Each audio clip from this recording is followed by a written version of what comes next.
In this video, I will be checking how much better is a high-end gaming PC over a PS5 in single-player games, as we all know that it's impossible to compete with the console when it comes to price.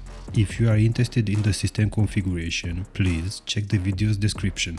Also, to help the channel grow, hit the subscribe button. I want to mention that I recorded all game footage at 1080p 120 FPS in order to capture any stuttering, as my capture card is not capable of high frame rate at higher resolutions.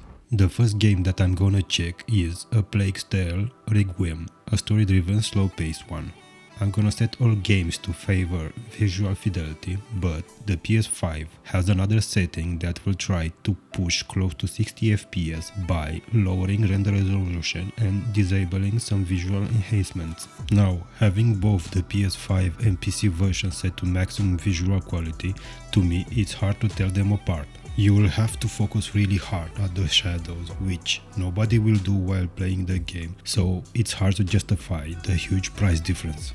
As this game is a slow-paced single-player story-driven one, any advantage that the PC will have with high frame rate and low input latency is meaningless. To be honest, a €1,000 or dollar GPU paired with one of the best gaming CPUs out there can't deliver an over 60 FPS experience without upscaling in this game while maximizing everything, so the extra cost doesn't deliver a 2 times better experience. Let's move to Immortals of Aveum, a game that uses Unreal Engine 5, is a faster paced one, and it plays from a first person's perspective. Again, the footage is captured at 1080p 120 FPS to be able to see any stutters, but to be honest, they were minimal on the PS5. I was expecting to see FPS drops in fight scenes, but that was not the case, or I haven't felt that. While playing, I just had a few here and there, and those were felt in some areas with light rays. Maybe the game uses ray traced lights on PS5, but I can't be sure. In this game, I can see that the internal render resolution is lower on the PS5, and the difference can be observed when put side by side with the 4K PC playthrough, especially in cutscenes.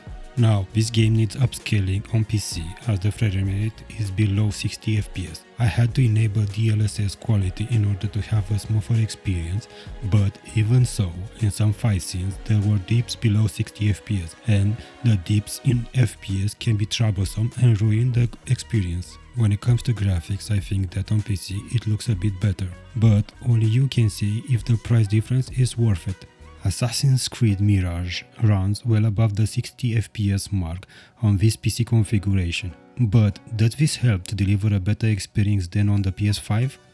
Well, to be honest, it's hard to tell, especially if you play on controller on both the PS5 and PC platforms. To me, this game, as it's not a fast-paced one, feels smooth on the console. And to be honest, this is a game that is well suited for consoles, and the extra FPS that a high-end PC can deliver makes it a bit more responsive.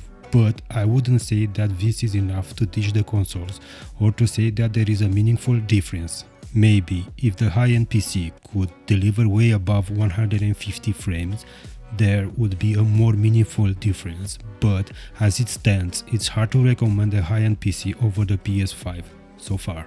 Also, the graphics difference is minimal, so you will need to analyze in side-by-side runs to see it. The last game that I will be checking is Horizon Forbidden West, a game that has been recently ported to PC. This game looks amazing on the PS5 and runs well on PC, which is usually not the case when we are thinking of console ports. To me, this game feels a bit better on high FPS, so the PC experience is a bit better, as the game sits above the 60 FPS mark, at least in the areas that I explored so far. I'm not sure that this will be enough to sway me in recommending the high-end PC over a console, as there is a big price gap. You can enable upscaling to reach higher frame rate, a thing that is impossible on consoles, as these are capped at 30 or 60 FPS. I think that this is the main advantage by going with a PC, as some games can reach higher frame rates and deliver a smoother experience. I believe that you can get the same experience on both platforms, and if you are a couch gamer, you will not be able to feel the lower input lag that PCs have over the consoles.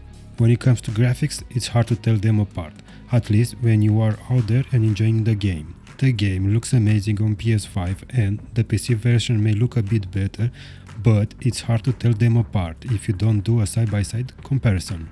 Given the current prices of GPUs, it's harder to justify going with a PC over a console for new gamers. I believe that the current consoles offer 90% of what you need to play games nowadays, and for most that should be the obvious choice.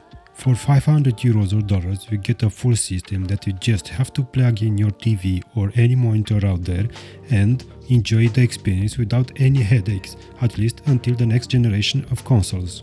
Now, don't get me wrong, I love PCs, as my first one was way back in '97 when I was a kid. I had an AMD K5 CPU with 16MB of SD RAM and a S3 3-row graphics card with 4MB of VRAM.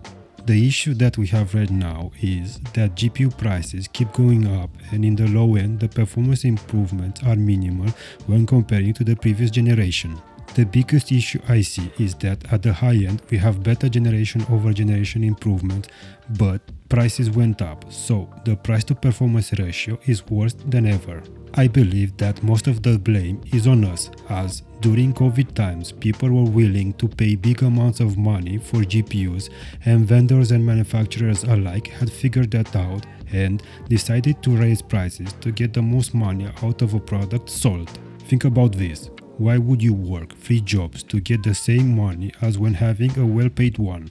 I feel like this is what GPU vendors are trying to do, to maximize profits without selling too much. Hopefully, the next generation will be better, but I have low hopes, as AMD and Intel may not be able to challenge Nvidia, so they play along and price their cards close to their Nvidia counterpart. And this is why I believe that consoles can play a crucial part, as these are the only ones that can put in place the GPU prices. You can get a full system for €500 or USD, and for that money, if you are new to gaming, it will not be possible to get the same performance from a PC. So, when should you choose a PC over a console? Well, I believe that when it comes to gaming, the only advantage gaming PCs have over consoles is the ability to push higher frame rates, at least in some older games or competitive ones. Because of this, you will have lower input latency and games will feel smoother, provided you can reach high frame rates. And that's it. I hope that this video was helpful, and if so, hit the like button, drop a comment below and subscribe to the channel. Take care, and I hope I will see you in the next one.